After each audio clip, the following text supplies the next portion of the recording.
κοινότητας της Ενορίας. Να ευχαριστήσω τον πατέρα Γεώργιο Γανωτή, το παλαιό εφημέριο του λαού μας, που προσφέρθηκε αφιλοκερδώς να υποστηρίξει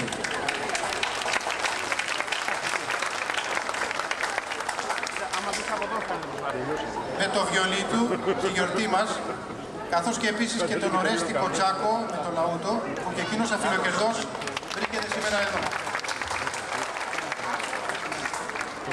Να ευχαριστήσω επίσης τον Κώστα Γιαννόπουλο, που θα είναι στη Φλογέρα και στο Κλαρίνο, και τον Παναγιώτη Γεωργιάδη που φροντίζει τον ήχο. Να ευχαριστήσω τον Δημήτρη Χαραλαμπίδη, που αφιέρωσε και πάλι πολύ χρόνο αφιλοκερδός για να μας βοηθήσει τεχνικά. Να ευχαριστήσω τους ενορίτες που βοήθησαν οικονομικά ή με διάφορους τρόπους, την Έφη Κωνσταντοπούλου, τη Μαρία Μόσκου, τη Βασιλική Μακρύ, επίσης την οικογένεια του Επιτρόπου μας, Τάσου Παπα-Νικολάου, για τα ενθύμια που προσέφερε στα παιδιά.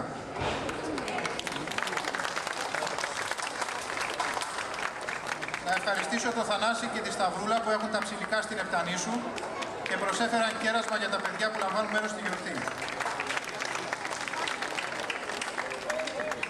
Επίσης όλους τους συνεργάτες της Νότητας Ενορίας, τους κατηχητές και τις κατηχήτριες, ιδίως τη Μαρία την Καραφίλη που βοηθά στα ρούχα, τη Μαρία Μαλάτου που θα τραγουδήσει σήμερα, τον Παναγιώτη Καφετζόπουλο επίσης.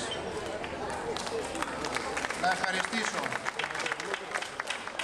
τους περιοίκους για την ανοχή τους το σημερινό βράδυ, όλους εσάς που ήρθατε σήμερα σε αυτή τη γιορτή, κυρίως όμως τους γονείς και τα παιδιά του κατηχητικού για την προσπάθειά τους και την ωραία αυτή συνεργασία.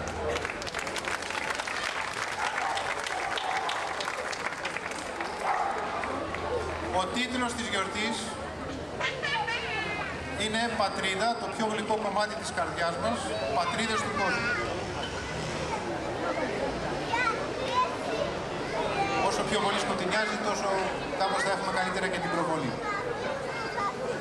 Αν ο άσαρκος Θεός μας έλαβε σάρκα, ανέλαβε κατά σάρκα μητέρα, αν ως Θεάνθρωπος εισήλθε στην ιστορία, σε συγκεκριμένο τόπο και χρόνο, αν βρέθηκε να μεγαλώνει κατά το ανθρώπινο μέσα σε ένα συγκεκριμένο κοινωνικό περιβάλλον, σε ένα περιβάλλον όπου συγκεκριμένες γεωπολιτικές και οικονομικές παράμετροι, θα λέγαμε σήμερα, προσδιορίζαν τη ζωή των ανθρώπων, αν μίλησε μια συγκεκριμένη ανθρώπινη γλώσσα, αν εφάρμοσε τις επιταγές της θρησκείας των κατάνθρωπων προγόνων, αν οι πρόγονοι του αυτοί ονομάζονται και απαριθμούνται στο Ευαγγέλιο, αν προέκοπτε η ανθρώπινη του φύση, σοφία και ηλικία και χάρητη, όπως μας λέει η Καινή Διαθήκη, αν δηλαδή μεγάλωνε και προόδευε, τότε λοιπόν ο σαρκωθής Θεός μας έζησε ως άνθρωπος μέσα σε μια οικογένεια, μέσα σε μια κοινότητα, μέσα σε μια πατρίδα.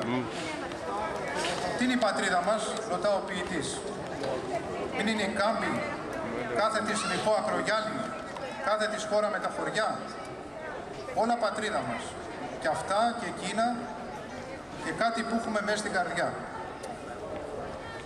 Η ποιότητα της σχέσης του ανθρώπου με την πατρίδα του βρίσκεται στην καρδιά του. Είναι μια συνείδηση. Μια συνείδηση ότι πάνω απ' όλα η πατρίδα σημαίνεται από τις συλλογικές αξίες που διέπουν μια κοινωνία. Από τον μικρό κύκλο της οικογένειας και της προσωπικής ιστορίας, ως τους μεγαλύτερους ομόκεντρους του κύκλους που ονομάζουμε κοινότητα, λαό και γένος και έθνος με τη μεγάλη ιστορία. Και ακόμα κάτι. Μια αγάπη ανθρώπινη που διαχέεται και διαπερνά αυτούς τους κύκλους. Η αγάπη προς τους προγόνους, προς τους συγγενείς, προς τους ανθρώπους μας, προς την ιστορία, προς τα μεγάλα και τα μικρά της ζωής, τον πολιτισμό, τους πόνους, τους καημούς, τις μεγάλες δόξες, τις μεγάλες ήττες. Αν η συνείδηση κάθε ανθρώπου που ξέρει να απονέμει τις οφειλές και τις ευχαριστίες της ζωής του κάπου έξω από τον εαυτό του, σε ανθρώπους που του χάρισαν το είναι και το είμαι, τούτο σημαίνει τελικά σε μια πατρίδα. Αν λοιπόν η συνείδηση για την πατρίδα είναι μια αγάπη, τότε πώς στα αλήθεια κάποιοι πιστεύουν ότι αυτή η αγάπη μπορεί ή οφείλει να γεννά μίσος? Ερχόμαστε εδώ στο πρόβλημα του εθνικισμού. Μπορεί η αγάπη να γεννά μίσος? Μπορώ να μισώ το διπλανό μου, τον ξένο, και να λέω ότι αγαπώ την πατρίδα μου? Αλλά και το αντίθετο. Μπορώ να αγαπώ τον συνάνθρωπό μου από την άλλη πατρίδα, πιστεύοντας ότι δεν χρειάζεται ή δεν πρέπει να αγαπώ την πατρίδα μου. Ερχόμαστε εδώ στην εκδοχή ενός διεθνισμού που στηρίζεται σε ιδέες, αλλά περιφρονεί το ιστορικό φορτίο των λαών, τελικά τον ίδιο τον άνθρωπο. Να αγαπά δήθεν κανείς την ανθρωπότητα γενικώς, αλλά όχι τα συγκεκριμένα πρόσωπα που βρίσκονται γύρω του, όπως γράφει ένας σύγχρονος διανοητής.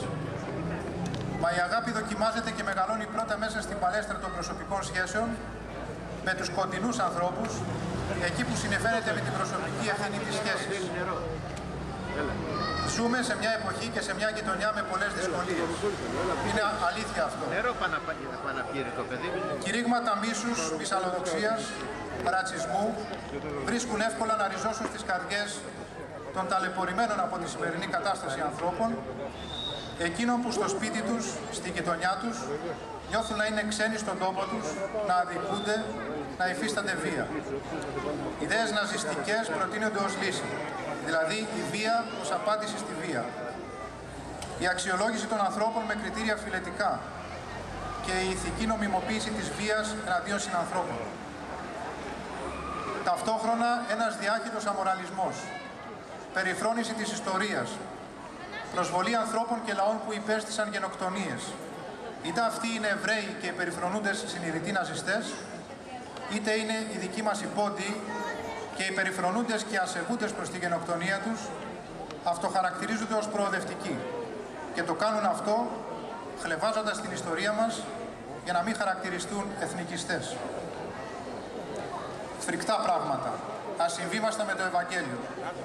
Κανείς δεν μπορεί να λέγεται χριστιανός και να συντάσσεται με τέτοιες απόψεις και βέβαια με τέτοιες πρακτικές. Λέει ο ποιητής, «Της πατρίδος μου πάλι ομοιώθηκα, των φωνιάδων το αίμα με φως ξεπληρώνω». Η απάντηση στο κακό είναι η αγάπη. Η αγάπη ας γεννήσει αγάπη, υπομονή και καλοσύνη. Ας είναι αυτός ο τρόπος που θα ζήσουμε την πατρίδα μας, ο καθένας στη δική του. Ας φωτίζει αυτή τη σχέση η ευαγγελική φράση ότι «Ούκ έχομεν μένουσαν πόλην, αλλά την μένουσαν επιζητούμε». Έτσι θα ιεραρχούμε σωστά την αξία της πατρίδας στη ζωή μας. Έτσι και την πατρίδα μας θα χαρούμε, τον κόσμο μας, την ιστορία και τον πολιτισμό μας και κάθε άνθρωπος θα είναι στα μάτια μας μια εικόνα του Θεού. Εμείς εδώ σήμερα θα δείξουμε κάπως αυτό που εμείς ξέρουμε, την Ελλάδα που αγαπούμε.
Μία δόξα θάνατη αντιλαλή όλα πατρίδα.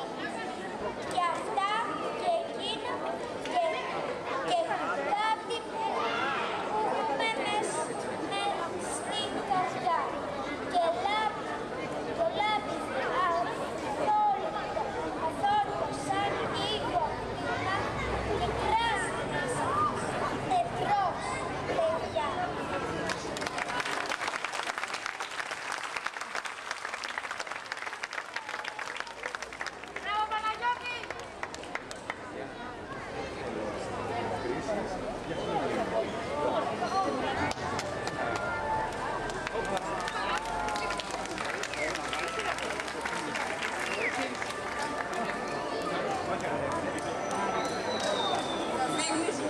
Θα φύγω μακριά.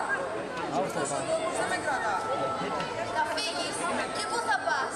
Πού θα βρεις τέτοιο γαλάζιο ουρανό να πλάσεις τα όνειρά σου και τέτοιες περήφανες μονοκορφές να σου δίνουν φτερά? Ρωτάς το γιατί. Δεν λένε. Τα δικά μας άνεμα. Πληγίζουν τα βάρη. Φτώχεια, δυστυχία. Το μέλλον σβήνει. Και όσο πιο πολλά βλέπω και ακούω, τόσο πιο πολύ φοβάμαι. Και να σας το πω, τρέχουμε από την Ελληνόπουλο. Γι' αυτό θα φύγω, κάτω στη θάλασσα, να πάω στην άκρη του κόσμου, να ξεχάσω τον τόπο. Θάλασσα πες μου, δεν έχω δει. Δίκιο έχεις που λυπάσαι. Μα να φύγεις και να ξεχάσεις, όχι. Τι θα δεις λοιπόν? Πως θα